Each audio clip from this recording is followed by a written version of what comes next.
When you think of Penang, what's the first thing that comes to mind? Is it Penang's rich culture and heritage, full of iconic landmarks such as the E&O Hotel, the Blue Mansion, or Fort Cornwallis? Or is it Penang's amazing selection of mouth-wateringly sinful culinary delights such as Penang Laksa, Penang Char Kway Teow, or Peranakan food? Or maybe for you, it's all about taking in breathtaking views of the city and enjoying the beauty of Penang, in which case Penang Hill and Top Penang have to be on your list of must-visit places. But did you know that that's not all Penang has to offer? Did you know that you can also enjoy the sun, the sand, and the sea in Penang at beautiful beaches like this one and this one? That's right. Penang has so much more to offer, and that's why in this video, we're going to share a side of Penang that might not be quite as well known. Batu Ferringhi. Located on the northern coast of Penang Island, Batu Ferringhi is actually a suburb of Georgetown, rather than being its own little town. Apparently, back in the day, Batu Ferringhi was a quiet, sleepy fishing village up till the 70s, when urbanization and tourism eventually led to what you see here today. Batu Ferringhi is roughly 11 km away from the city center, and if you're coming straight from the airport, that's 30 km away, which is about a 1-hour ride, as we found out for ourselves. Once you get here though, you'll discover a more relaxed, idyllic setting with palm trees swaying in a gentle breeze and the sound of waves quietly lapping on the golden sandy beaches, making it the ideal destination for anyone who prefers to take it slow and easy while on holiday rather than jostling with the crowds in the city while rushing from one touristy attraction to another. But Batu Ferringhi isn't just about the more relaxed beachfront vibes and the water activities that go along with it, like parasailing and jet skiing. It also has a bustling night market selling souvenirs, local crafts, and street food, and with nearby attractions such as Penang National Park as well as Entopia, which is an indoor butterfly sanctuary, you'll have plenty to do if you ever get bored of reclining on your deck chair on the beach and sipping your margarita. But first things first, where to stay? Well, I'm glad you asked. I mean, if you're still watching, I'm assuming that's one of the first questions on your mind.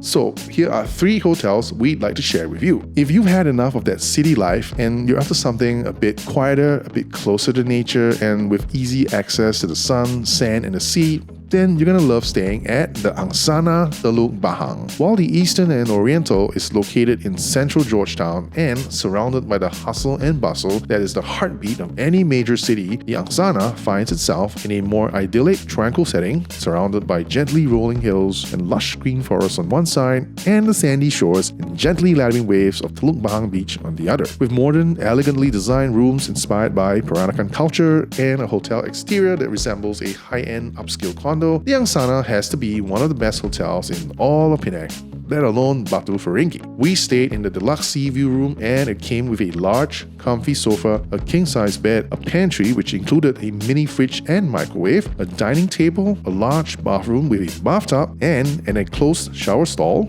as well as a balcony with this view. This 5-star hotel also has 2 swimming pools, one for adults and one for children, fantastic dining options, a kids club, free shuttle service to the nearby Ferringhi Walk as well as a night market, and easy access to the beach. It's literally steps away. All of this for the price of about 150 Singapore dollars per night.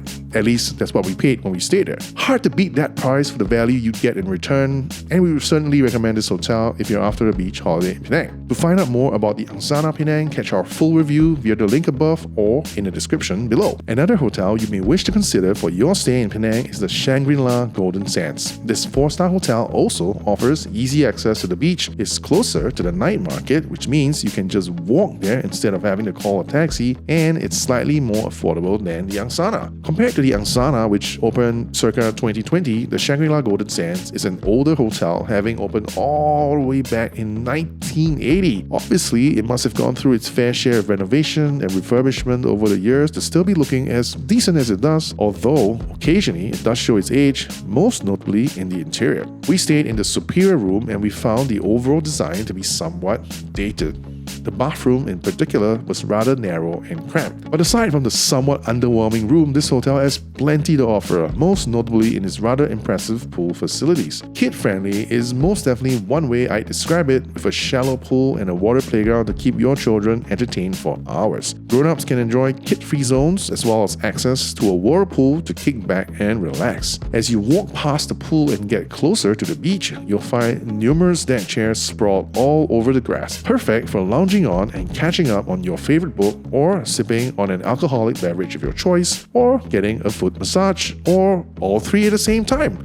I mean, why not? It's your holiday, you make the rules. We stayed at Shangri-La Golden Sands for 2 nights, so if you're curious about our full experience staying there, we're gonna make a video about it hopefully soon, so catch that review via the link above or in the description below. Now, if you're not particular about the hotel and its facilities and you just want a decent place to stay at with access to the beach, but without busting your budget, then you're gonna wanna give the Hotel Mercure Penang Beach some serious consideration. Like the Shangri-La Golden Sands, the Mercure Penang Beach is also a 4-star hotel, but unlike the Shangri-La, the Mercure Penang doesn't have a swimming pool that is anywhere near the comprehensive and impressive pool facilities that are probably one of the best, if not the best thing about staying at the Shangri-La. But with a daily room rate that is almost 50% cheaper than the Shangri-La, the Mercure Penang Beach is exactly the kind of hotel you would choose if you're going to be spending most of your time outside anyway and exploring the best that Batu Ferringhi has to offer. On the flip side, it's not likely to be a hotel that you would choose if the facilities matter most to you, because the swimming pool here, while decent, cannot hold a candle to either the Angsana or the Shangri-La. And if you have kids, the kids club here is, well, I'm just going to show you how it looks and you can decide for yourself.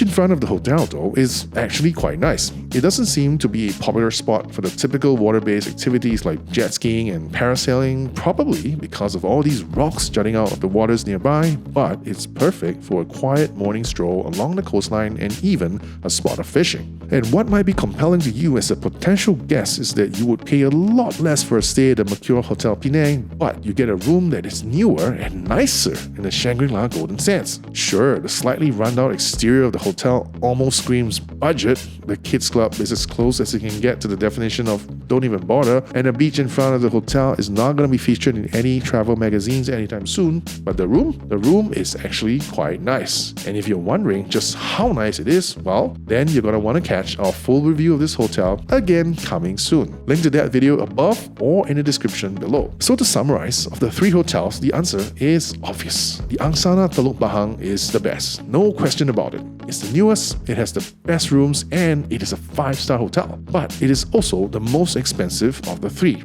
Shangri-La Golden Sands is a decent, slightly more affordable hotel, albeit only a 4-star one. The hotel is also older, and so are the rooms, which look and feel a bit dated, but the swimming pool facilities, including the kids' water playground, are its redeeming qualities. Finally, the Mercure Penang Beach is the most affordable of the 3, and yet surprisingly it has nicer, or at least newer, hotel rooms than the Shangri-La Golden Sands. That said, it loses out in nearly every other aspect, but it's good enough if you don't really care too much about the hotel facilities and you just want to stay in a fairly decent hotel room at a reasonable price. And that's that for hotels. Now, let's get into what else we did and everything we ate in Batu Ferringhi.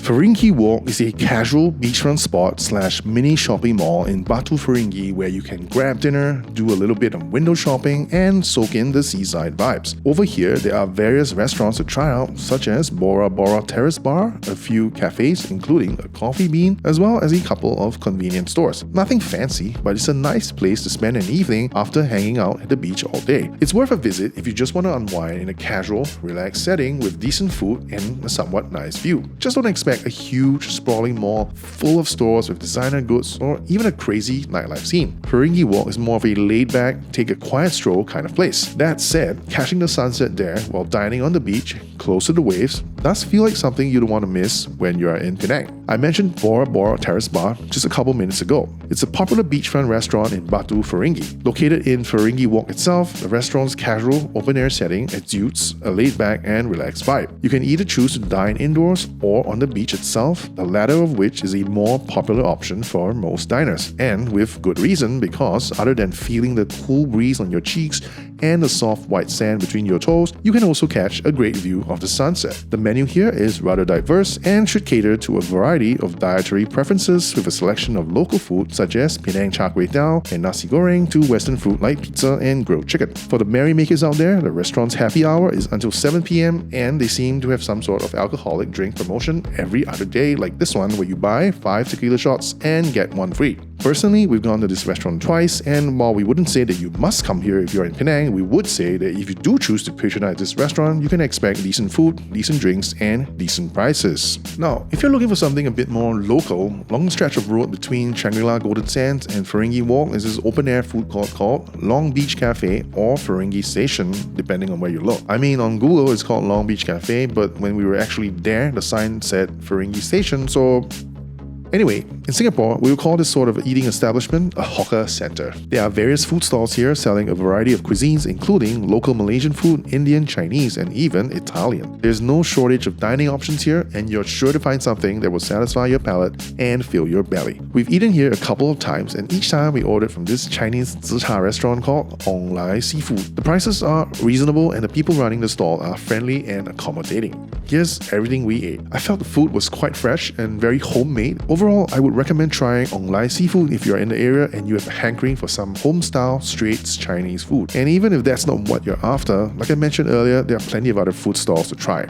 I've actually had some food from the Indian stall, as well as the Penang char kway teow and chicken satay. Everything we ate tasted fairly delicious, and while I wouldn't go as far as to say that they are shining examples of why Malaysians keep saying their food is better than Singaporean food, at the very least, I can say that they're value for money, and you're not likely to get a significantly better culinary experience at this price point elsewhere in Penang. Just across the road from the Shangri-La Golden Sands is an Indian restaurant called Enka. Well, that's where it was when we were there, but according to Google Maps, the restaurant has since moved to a new location across Bayview Hotel. Anyway, we were actually too early to check in to the Shangri-La Golden Sands, so we hopped across the road to grab a bite while waiting for our room to be ready. And this is what the restaurant looked like when we were there. Apparently you can get Italian food too, but I mean, it's an Indian restaurant, so this is what we ordered. Paneer masala, naan, chicken masala biryani, butter chicken, and palak paneer. The food was decent, freshly prepared, quite tasty, and I don't recall exactly how much we paid, but I believe it was quite affordable too. Overall, a good experience dining here.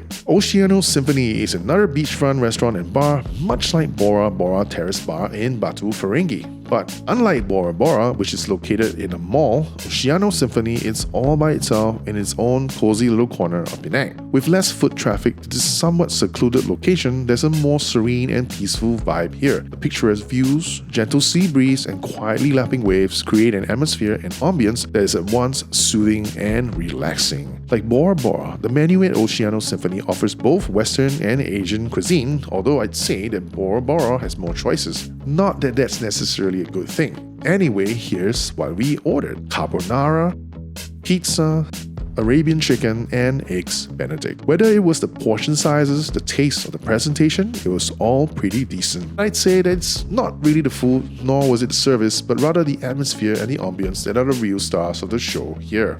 And if you're here during daytime, you might want to do a bit of exploration on the beach after your meal, as not too far away from the restaurant, you'll discover a decrepit-looking structure perched on a rock outcropping. When I saw it for the first time, I thought that it may have been utilized as a sea-facing lookout or bunker during World War II, and maybe it was even equipped with a cannon. Whether the latter is true or not, I can't be sure, but a quick check on Google Maps shows that it's listed as a World War II relic, so my initial instinct was at least partially right. Regardless, it's abandoned and in ruins today, but still a minor point of interest. Standing inside the bunker and looking out to the sea, your mind starts to wonder, what must it have been like back then to be stationed as a lookout here and anxiously scanning the sea every day for any sign of the Japanese invaders? This is Entopia by Penang Butterfly Farm, a nature park located in the Teluk Bahang suburb of Georgetown and only a 5-minute ride from the Angsana Hotel. While Entopia started as a butterfly farm all the way back in 1986, today it's not just a sanctuary for butterflies. It's also home to a wide variety of living things like frogs, lizards, spiders,